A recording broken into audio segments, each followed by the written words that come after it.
Well, thank you very much for the introduction, and I'd like to thank the organisers, firstly, for the opportunity to speak in this wonderful venue, and also more specifically, I'd like to thank the organisers for the idea to make this conference, in some sense, a memorial to the mathematicians we've recently lost, because the ideas of Joël Balaïche will be occurring a very great deal all over this talk, and I'm very glad to have the chance to pay my respects and say, rest in peace, Joël, and thanks for all of the many wonderful theorems and the inspiration that he has provided to us. So, yeah, so in my talk, I'll be talking a bit about some work that I've been doing with Sarah Zerbes and with various other collaborators in other sections of the work, but all with Sarah, with the general goal of proving the BSD conjecture in analytic rank 0 for abelian surfaces. And we've come up against some rather fiddly technical problems, or interesting technical problems, involving smoothness of eigenvarieties. And I'd like to essentially write down what these problems are, and what we know about them, and what we expect. And if anybody can tell us how to solve those problems, I'd be very happy to hear it. So this talk is not so much a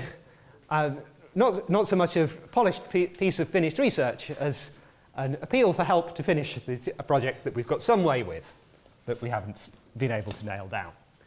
So I'll start with section 0, which is the basic statements that we'd like to understand about eigenvarieties.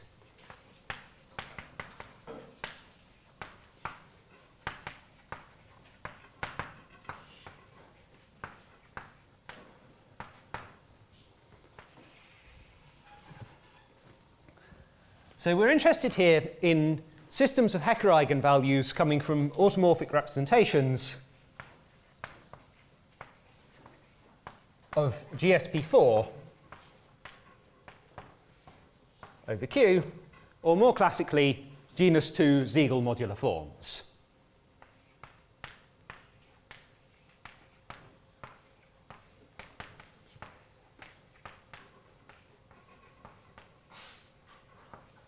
And these things have a weight, which is a pair of integers k1, k2, k1 greater than or equal to k2, greater than or equal to 0. We can regard the pair k1, k2 as a point in W squared, where W is the weight space,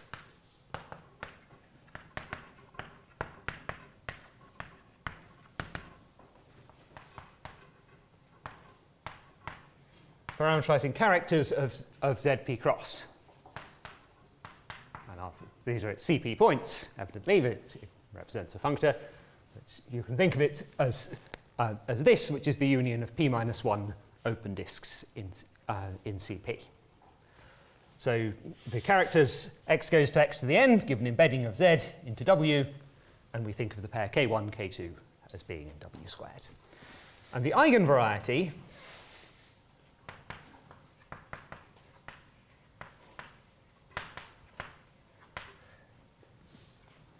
is some rigid analytic space mapping down to W squared,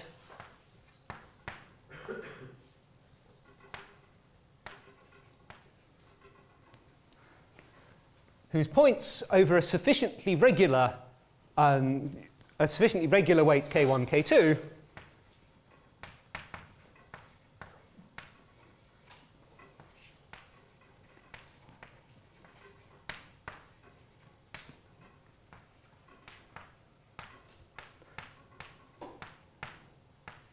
So the gaps between k1 and k2 and 0 are sufficiently large, correspond to finite slope systems of eigenvalues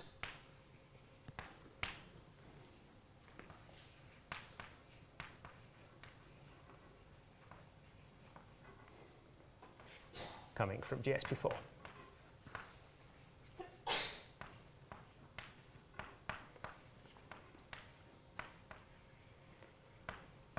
So there are lots of different ways of constructing this thing, but I don't want to go too deeply into the constructions here, so I just want to give a snapshot of what it is we don't know and would like to know about this space.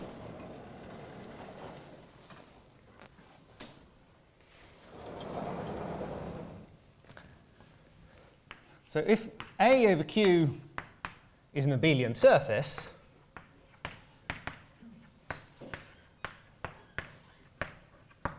and we assume that it's modular, and not a product of two elliptic curves,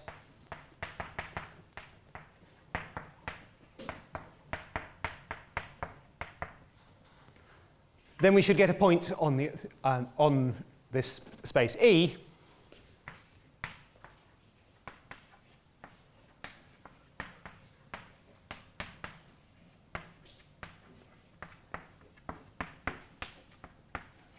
above the special weight 2, 2, which is the weight corresponding to the Hodge-Tate weights of this Galois representation. And the problem is that for GSP4, 2 is a small weight. It's small enough that the general results about classicity of Hecker eigenvalue systems don't apply in this weight, and thus it's hard to understand the local geometry. Weight 2, parallel weight 2 for GSP4 behaves like weight 1 for GL2. And the geometry of the GL2 eigencurve in weight 1 is mysterious, and likewise the same mysteries come up here.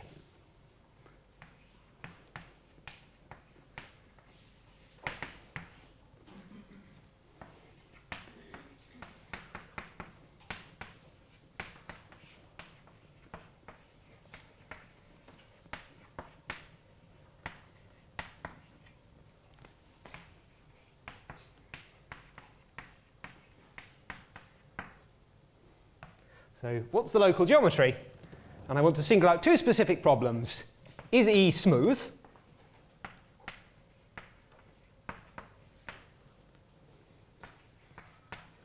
Let me call this P.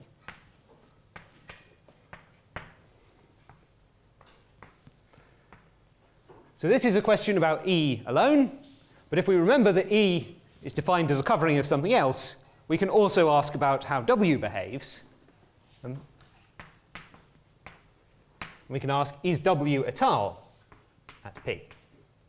And because the weight space is smooth, and the étal map is locally an isomorphism, if the answer to this question is yes, then the answer to this question is yes. And just to give away the punchline, we think the answer to this is always yes, and we have explicit examples where the answer to this question is no.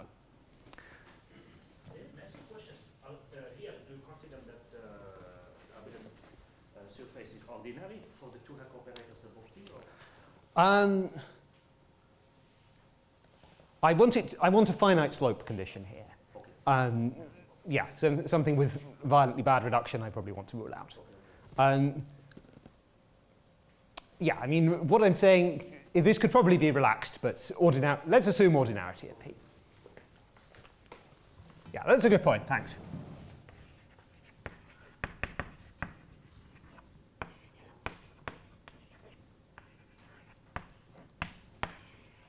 So my A is going to be good ordinary at P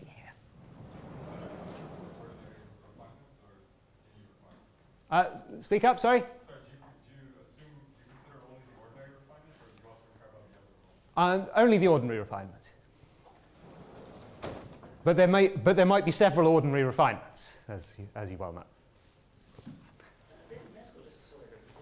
If here the stabilization, if the alpha equal to beta, I mean, can this case exist in this setting? Yeah, it certainly can. Okay. But in this case, it will be ramified. Probably, yes. I'll come to this later. I wanted to just roughly write down the questions, and the next section of my talk will be to explain why we care about these questions and how they come up naturally in attacking the BSD conjecture for abelian surfaces via the method of Euler systems.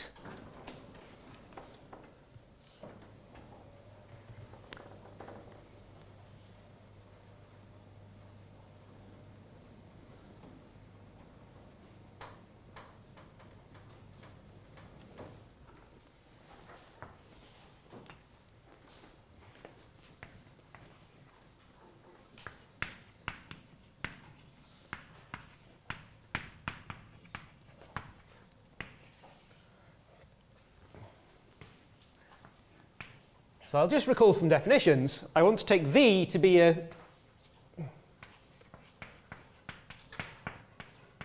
p-adic representation of the Galois group of Q.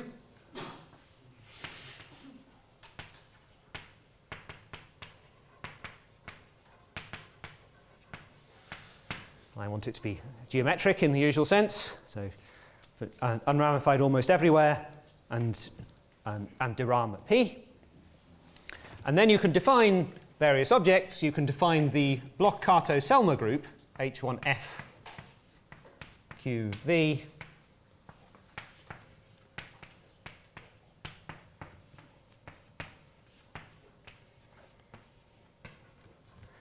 And you can define an L function, which is defined as a formal Dirichlet series. We have no idea in this generality whether it actually converges anywhere, but we're going to assume that.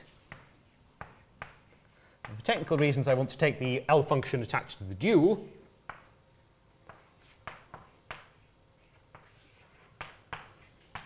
So this is just defined by an Euler product whose factor at L is determined by the restriction of V to the decomposition group at L. And the Bloch-Kato conjecture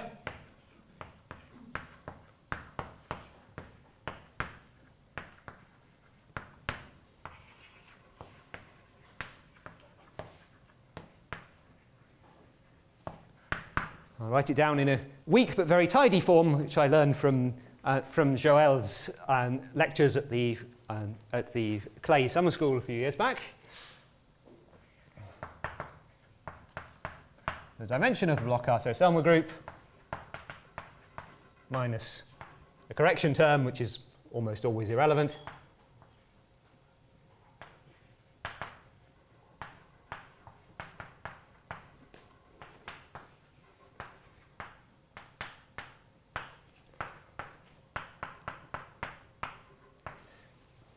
I mean, this term is just there because when V is the trivial representation, it becomes -1 equals -1. So we need something negative to cancel out the pole of the L function.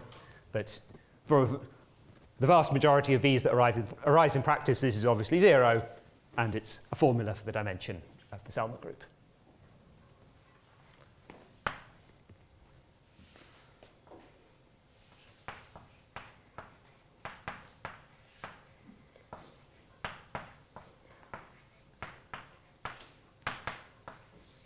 So if V is the Tate module of an abelian variety, and this is clearly closely related to the BSD conjecture,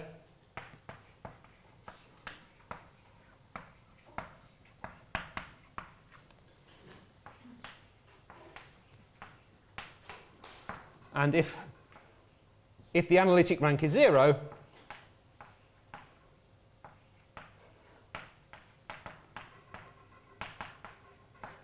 then Bloch-Kato is actually asserting more than the BSD conjecture.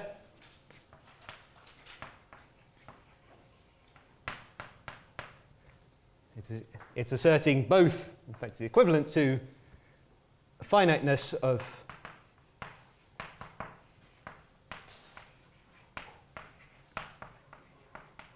A of Q and of the P part of the Tate-Shafarevich group.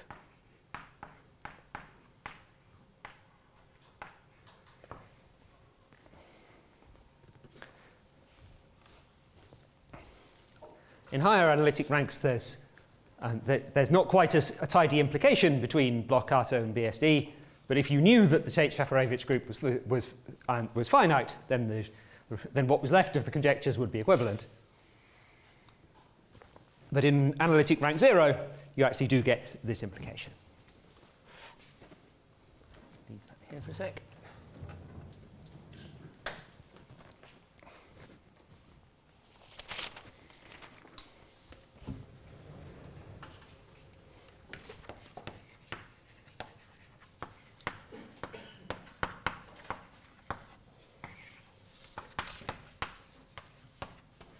So what are Euler systems?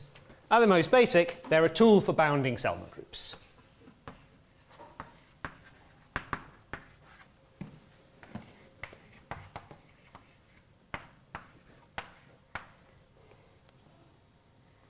So an Euler system is a family of cohomology classes, all for the same representation, but ooh, that doesn't move up, strange. But over varying ground fields.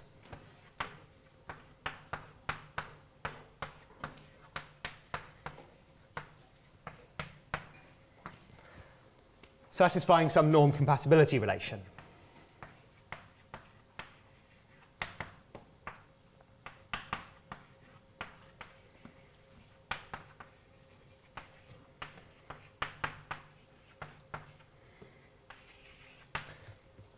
How do I move these boards up? That one doesn't move. I have no idea how to move this board. Oh well, we'll just have to stay here.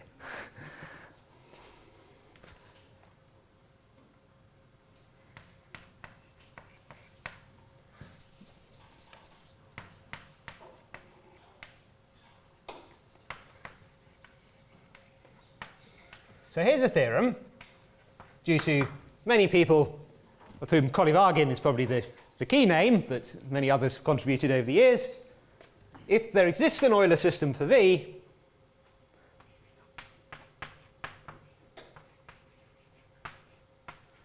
and a long list of technical conditions holds,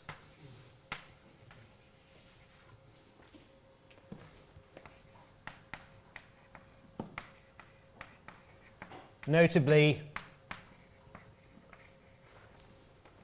and this is the key one, that the bottom class in the Euler system is not in the, well, let me say that slightly differently. The localization at P of C1 is not in the local Bloch-Kato cohomology at P. So its localization at P is somehow not of geometric type. Then the Selma group is actually 0.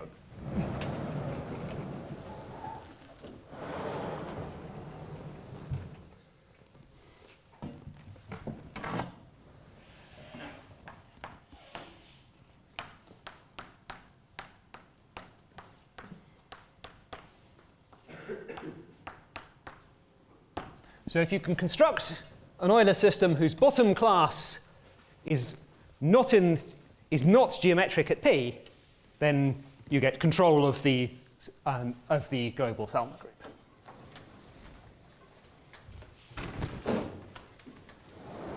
I don't trust these electric things now. You can use a pair. I can use what? There is a pair here too. Ah, I see. Good, good. I'll use that on the next one. Where was I? Yeah, so we expect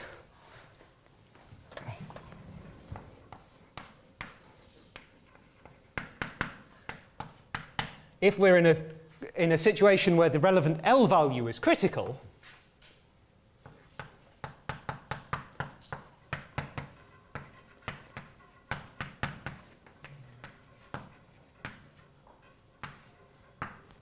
as in the BSD case, for instance,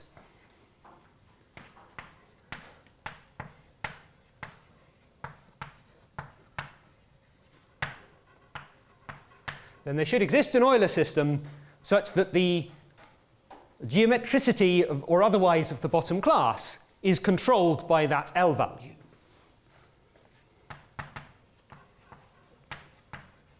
And the image of C1 under the dual exponential map we saw in Pierre's talk yesterday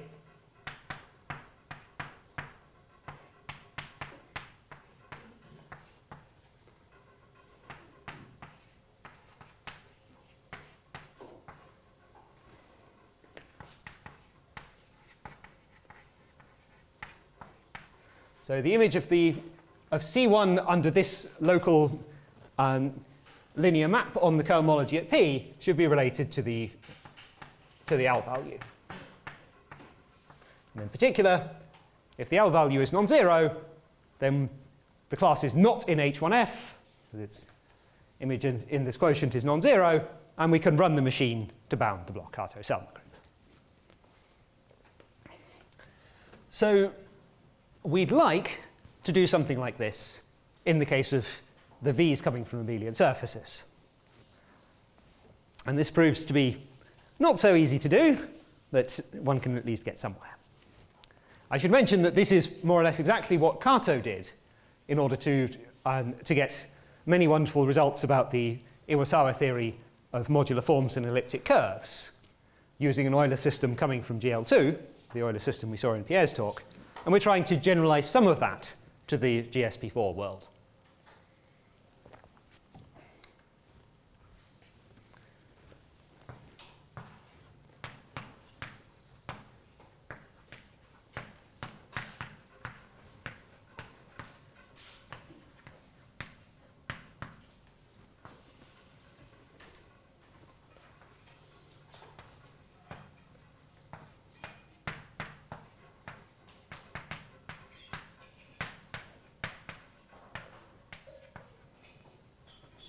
So here's a theorem due to myself and Sarah and Chris Skinner.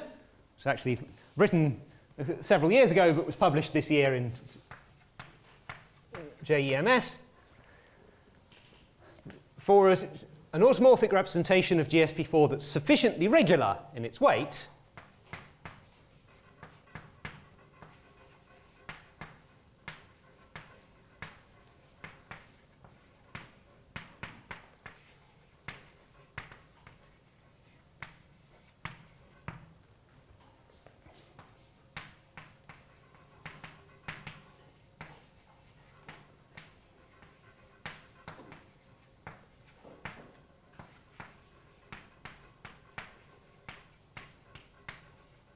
so you need the weight to be cohomological, which means that K1 is at least K2 and K2 is at least 3.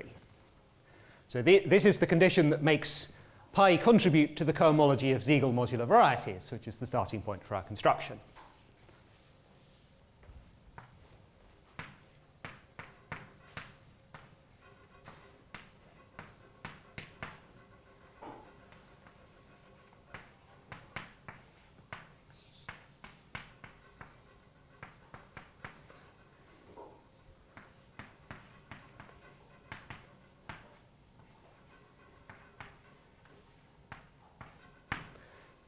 So these automorphic representations come with associated four-dimensional Galois representations.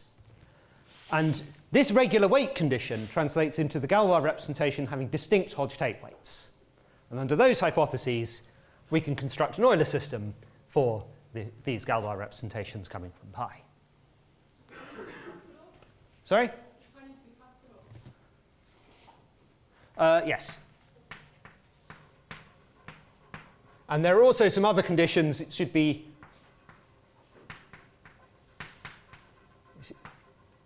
it shouldn't be cap, cuspidal associated to parabolic, which are things that are really Eisenstein but trying very hard to pretend they're cuspidal. So we need to exclude those. But but these are kind of boring cases because they correspond to reducible V's.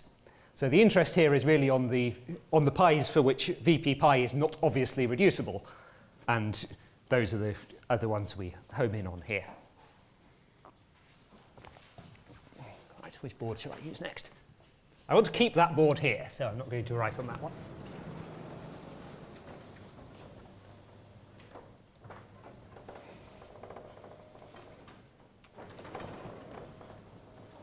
Hang on.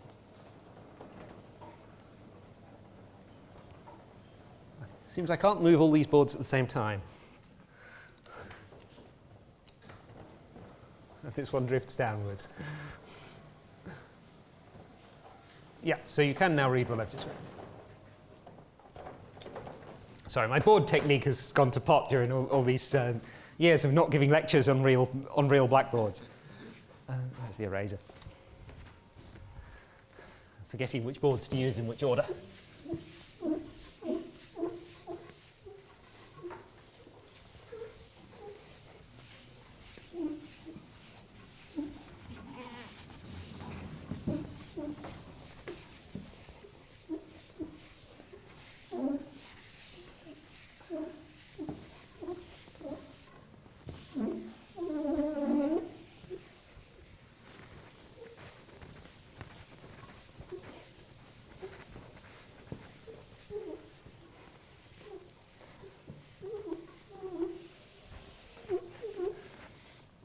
So we have this Euler system, and the problem is we want to apply it in the case of pi coming from abelian surfaces. But our hypotheses on the weight, k1 at least, k2 at least 3, precisely rules out that case. So we want to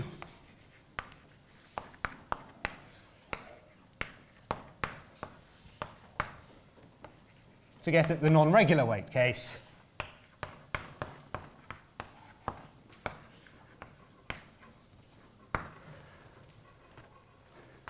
And the obvious approach to try for this is to creep up on weight to 2 by deforming it over a piece of the eigenvariety.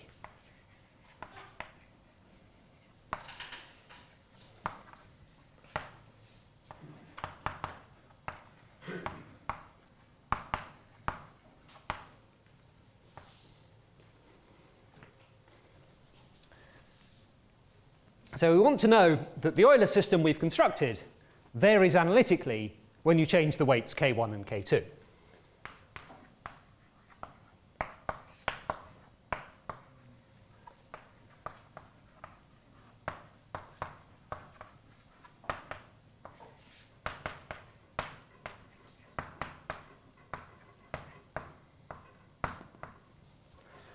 And we proved some partial results in this direction in our original paper, and my student Rob, where is he? Over there, completed these results and proved a rather nicer result.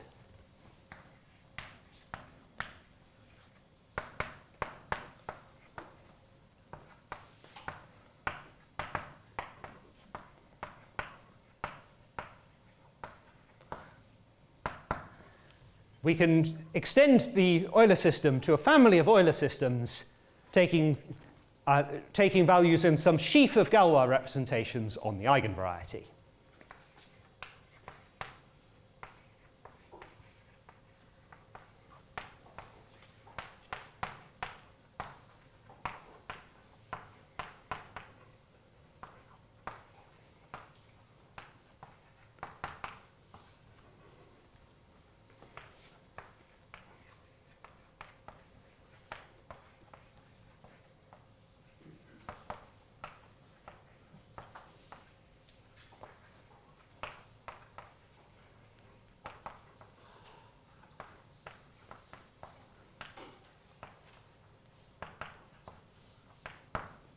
So for the purposes of this talk, let's say we're just working with the ordinary part of the eigenvariety, the part you see with Heda theory, which is rather easier to technically handle. I mean, many of these results go over to the more general finite slope families case, but let's do slope 0 for now.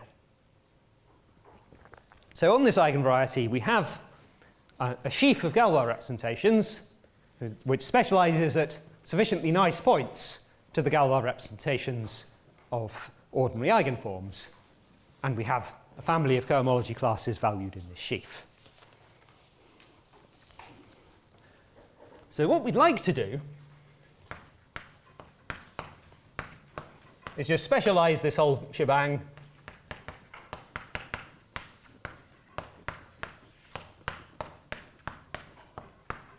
as our weight 2 point P up there. And there are two things that go wrong, one of which is fairly easy to foresee, and the other is more subtle.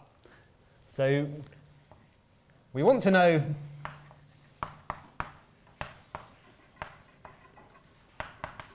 if the sheaf that we're landing in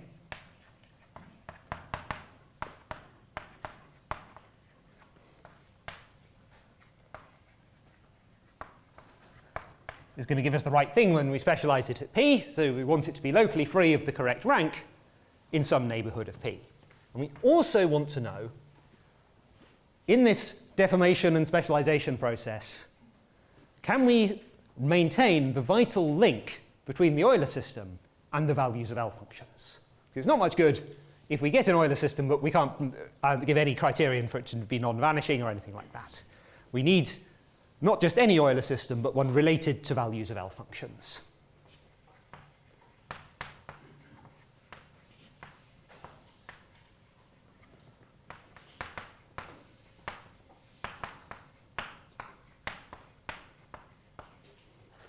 So for this, what we need is, as well as a family of Euler systems, we need a family of L functions.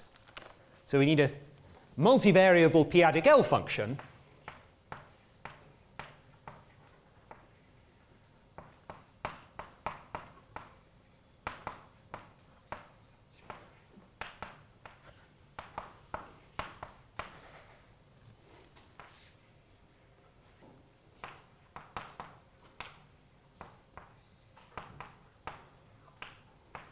over the eigenvariety times weight space. So this is where the S variable lives, and this is where the K1, K2 variables live. Not so different from the multivariable L function on a piece of the GL2 eigencurve that we saw in Kazim's talk. So we want to have this multivariable p-adic L function, and we want a relation between the L functions and the Euler systems holding identically over at least some open neighbourhood of P in the eigencurve.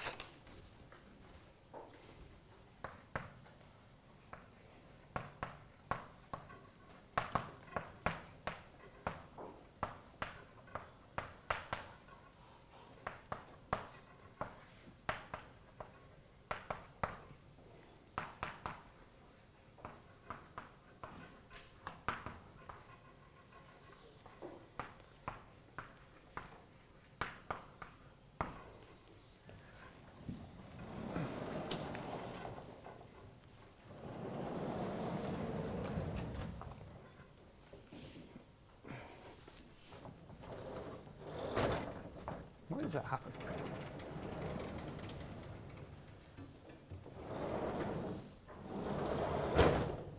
I don't entirely understand why sometimes I can lift this thing and sometimes I can't. Very strange. Yeah, so these are really questions not just about the geometry of the eigencurve, eigenvariety, but also about natural sheaves on the eigenvariety. So if we can show that the sheaf of Galois representations and also the sheaf interpolating coherent H1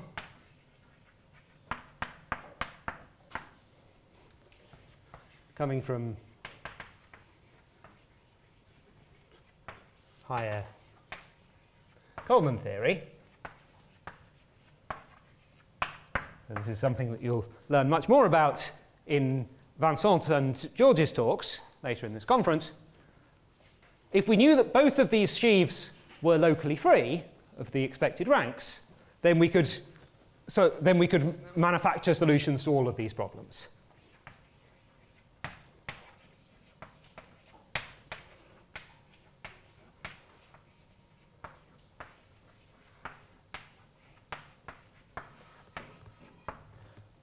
And at least after restricting to a codimension 1 subvariety of the weight space, so you take some sufficiently generic line in weight space through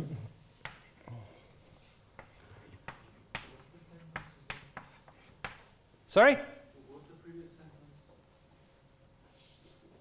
Oh, sorry. I missed the key clause of the sentence. I said it, I think, twice, and then wrote it 0 times.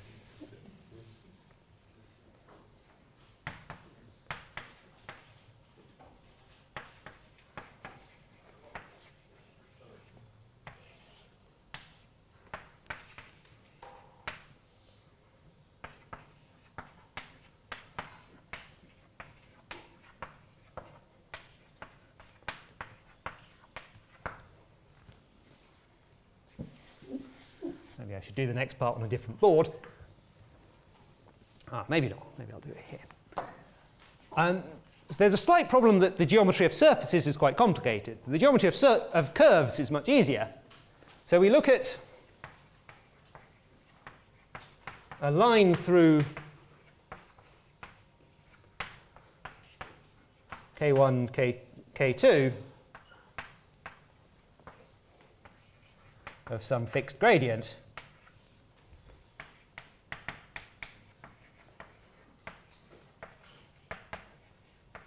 and then we get some curve over a one-dimensional weight space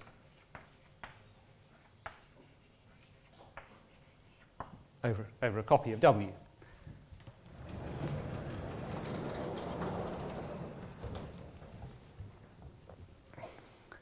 And using a rather beautiful lemma from Joel's critical p-adic L functions paper,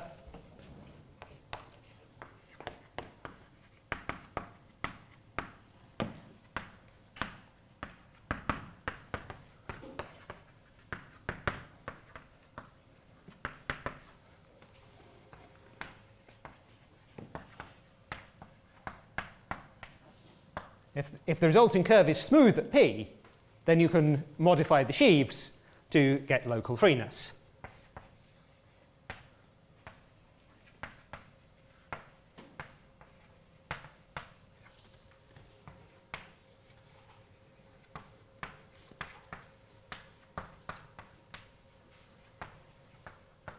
And the point of the lemma is if the push forward of the sheaf to weight space is locally free over weight space, then and the eigenvariety is smooth, then you actually get local freeness over the structure sheaf of the eigenvariety as a consequence. There's a very non-obvious statement about extensions of DVRs and modules over them. Let me make a question. Here, do you know whether the sheaf is torsion-free in general? Or? It's push forward to weight space is torsion free over weight space. That's not so difficult. Yeah, but But over the problem is we know next to nothing about the geometry of the eigenvariety. So the theory of modules over some local ring of the eigenvariety might be ferociously complicated. But on the other hand, if the eigenvariety is smooth at P, then these problems go away.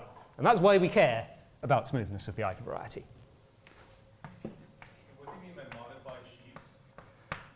And the point is you factor out the torsion piece to get something that's torsion-free, and then you deduce that what's left is actually free. Okay, good.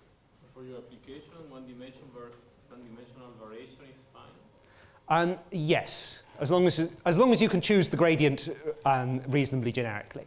We need we need variation over a line that also contains many very regular classical weight points. But somehow, what we need is that it should work for all but finitely many possible lines, which is not too hard to justify. Anyway, the sentence I'm writing here is, so that's why we care about smoothness.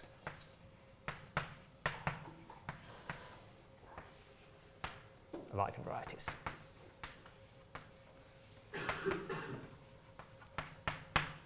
In a preprint that Sarah and I put on the archive a few months ago, we give a proof of analytic rank 0 BSD subject to some list of hypotheses on the local geometry of the eigencurve at P.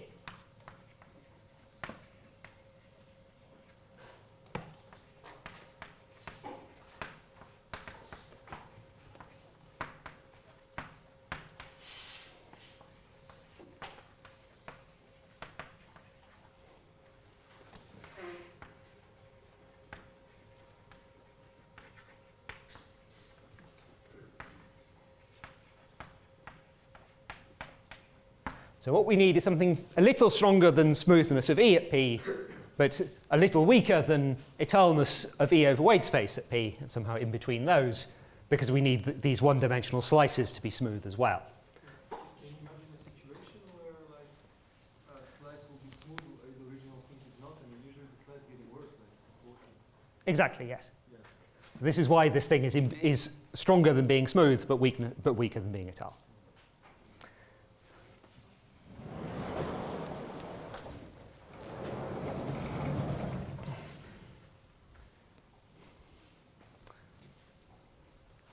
On the other hand, such cases do exist.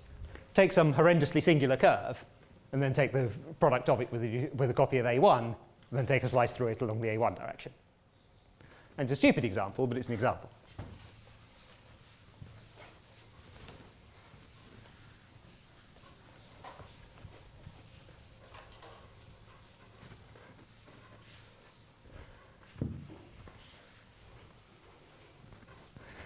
So how can we say anything useful about smoothness of eigencurves and eigenvarieties? We saw something about this yesterday in Chi-Yun's talk. And the idea was to relate the smoothness of an eigenvariety to, what am I on? Is this section 3 or 4? 4. Smoothness and Selma groups.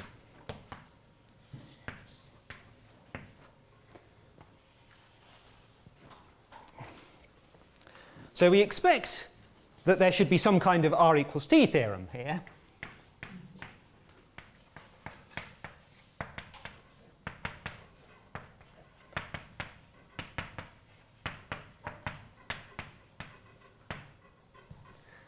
A big R equals big T theorem identifying the eigenvariety, or some localization of it, with a deformation space of Galois representations with some suitable conditions.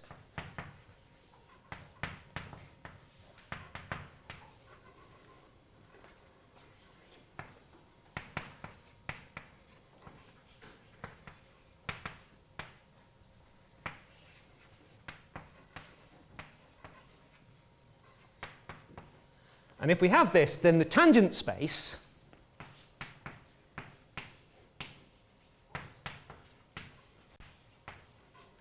at P just is a Selma group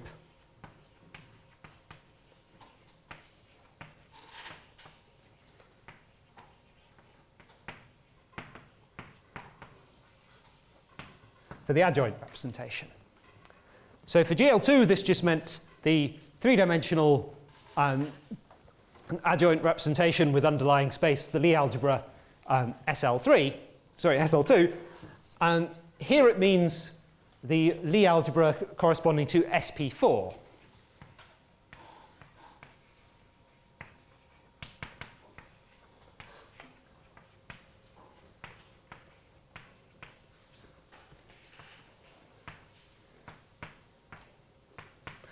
So the sharp-eyed among you will realize that I started out trying to understand Selma groups, coming from Galois representations for GSP4, and I've now gone right round in a circle, and I'm trying to find out things about Selma groups in order to do that. But it's a different Selma group, because here we're not looking at the four-dimensional standard representation, but its adjoint representation.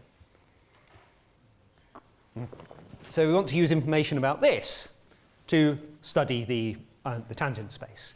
Of course, this big R equals big T theorem is not known in this generality, but it's good motivation. And also, even without this, we get some inequalities, because at least R is known to surject onto T. And so you can typically give upper bounds for the dimension of the tangent space. And that's enough for most applications. But for simplicity, let me just pretend this is known.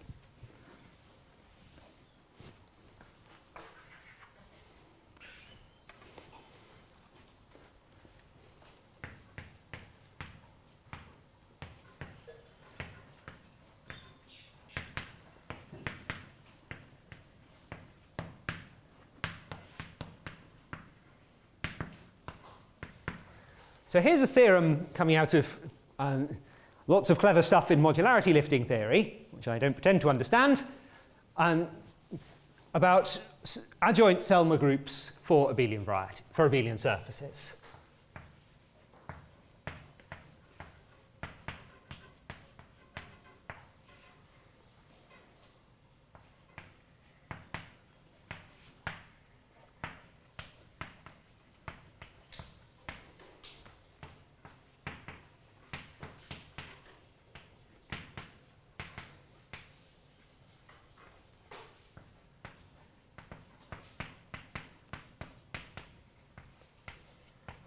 So someone, I think it was Adele, asked about whether I needed the Frobenius eigenvalues to be distinct mod P, and we definitely need it for this theorem.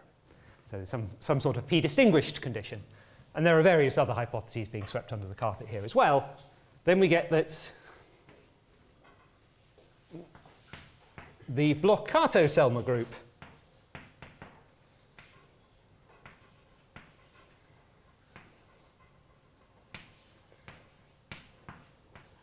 of the symplectic adjoint of VPA is 0.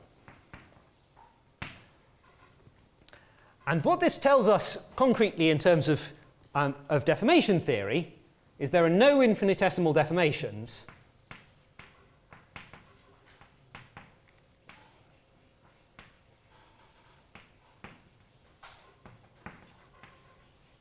of V which have a specific shape on inertia.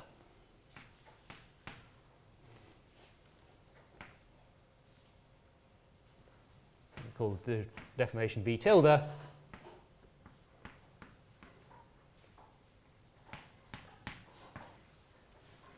So the particular shape of deformations that you're looking for, and that you show don't exist, are ones that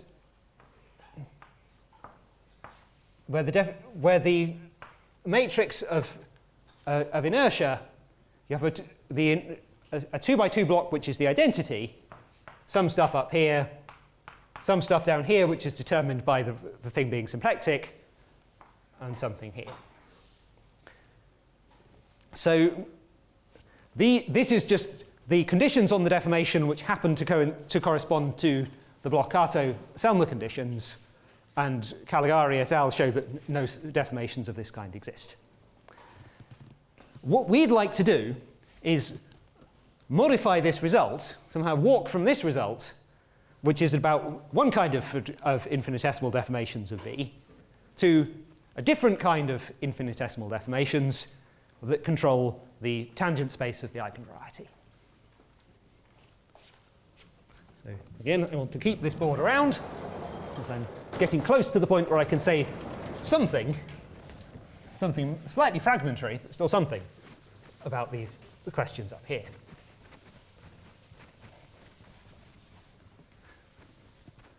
So if we allow one extra star into the matrix, we look at deformations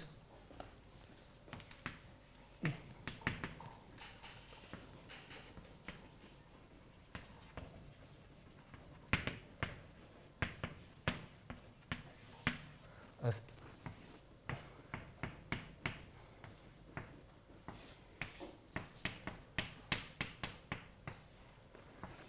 so we allow some non-trivial ramification in this corner. So if you believe R equals T theorems, this is the relative tangent space of the eigenvariety over weight space. So this Selmer group controls etalness of E over weight space at P. So we expect this to be this Selmer group to be 0, and if it is 0, then we get that the eigenvariety is étale over weight space at that point. So an important thing to note about this deformation problem here, it's what people in deformation theory call an obstructed deformation problem. So you prove that the H1 is 0, and from some calculation, sorry, Mladen, Eric, I'm just wondering if I've done something horribly wrong and you're constructing a counterexample to my results or something. Okay, good. So there's some argument you can do with Euler characteristic formulae, which shows that if this H1 is 0, then the corresponding H2 must be non-zero and have dimension exactly 1.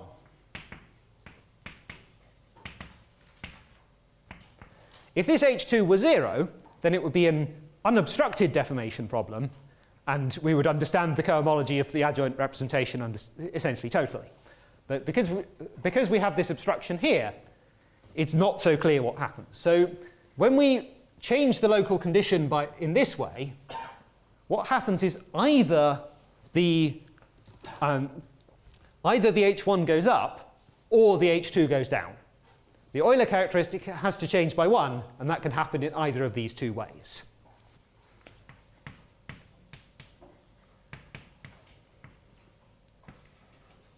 So either the obstruction is somehow busted,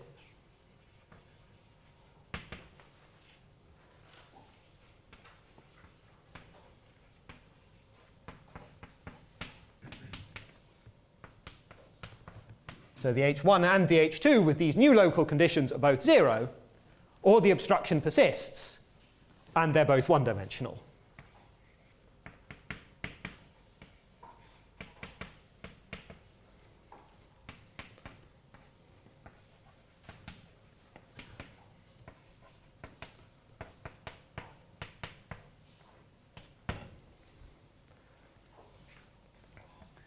So somehow, the case where the obstruction persists is when two essentially random subspaces of the local cohomology happen to line up and be equal. And in general, there seems to be no real reason why that should happen. So we conjecture that this first case should happen most of the time. But there's a specific case where this heuristic doesn't apply.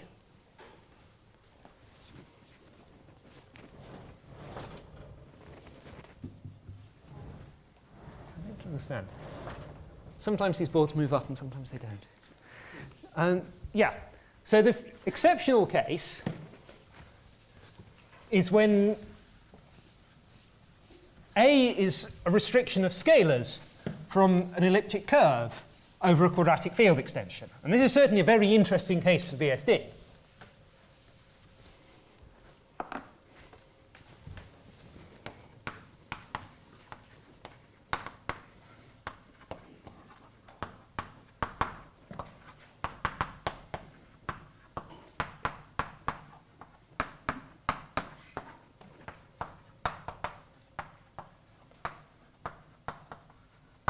And then the adjoint Selmer group is actually the sum of two, sorry, the adjoint Galois representation is a direct sum of two pieces.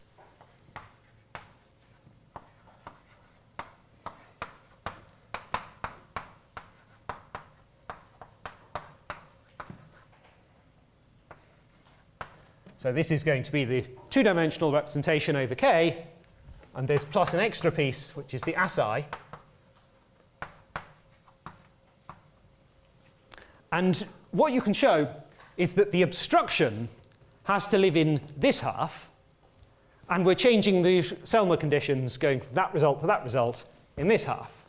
So there's no way it can blow away the obstruction. So the obstruction must persist.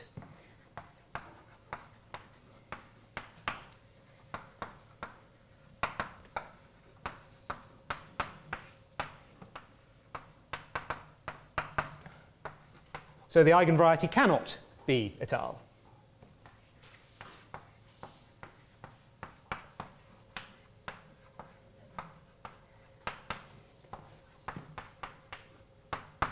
At P. And this is a very strange thing. And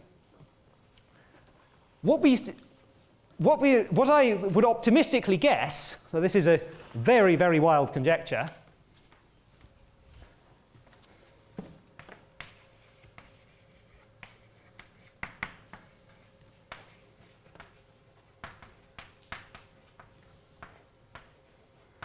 maybe E ramifies over weight space precisely along the image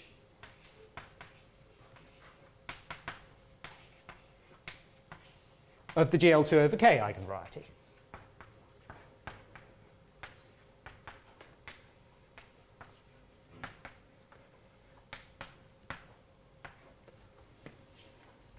So I don't know how to prove that, but it seems like a natural guess that would explain the local calculation we've just done.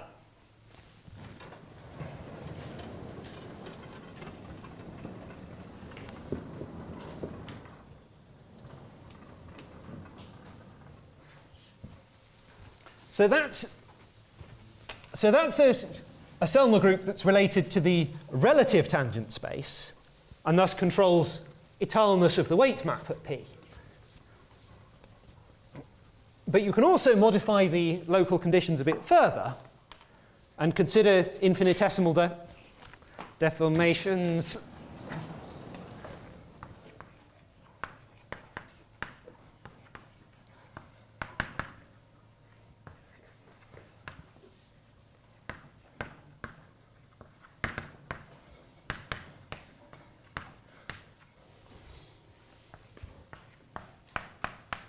If you look at deformations which, restricted to inertia at P, look like anything in the Borel subgroup,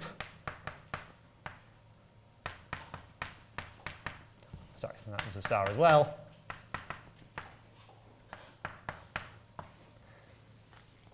So by letting these things vary on inertia, we've allowed the weights to vary. So we're no longer mandating that our deformations map down to precisely 2, 2 in weight space. So this is now capturing the full tangent space.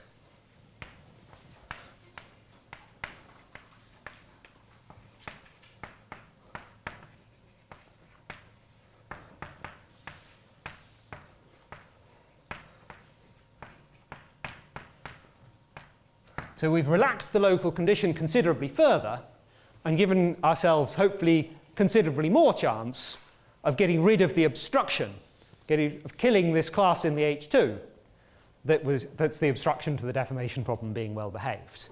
So we conjecture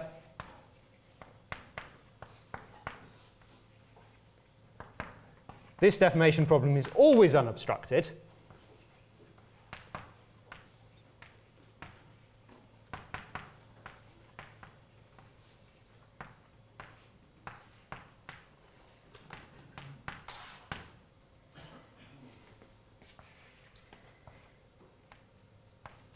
And this would imply smoothness of the eigenvariety.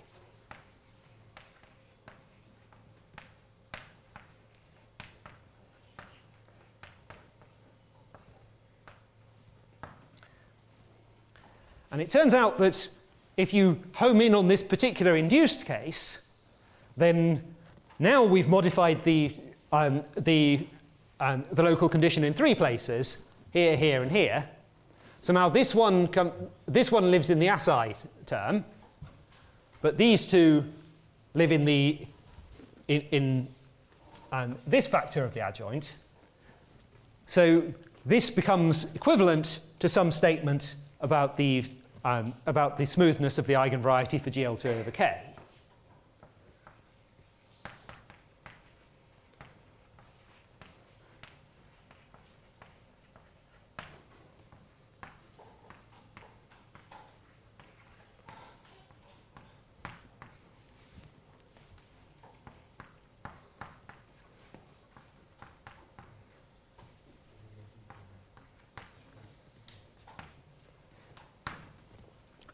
Right, so this is what we've managed to establish. We've got criteria in terms of deformation theory and Selmer groups for firstly étaleness, secondly smoothness of the eigenvariety at P. And we conjecture that the smoothness condition is always satisfied, at least assuming this hypothesis on distinct Frobenius eigenvalues, which is present all the way through. And this étaleness condition, we conjecture, always holds except in this specific kind of CM-type case where there's a global reason why the deformation problem has to be obstructed. So anyone who has an idea how to prove these conjectures, I'd be extremely happy to hear about it. And thank you for your patience in letting me declare ignorance over a period of an hour. Thank you.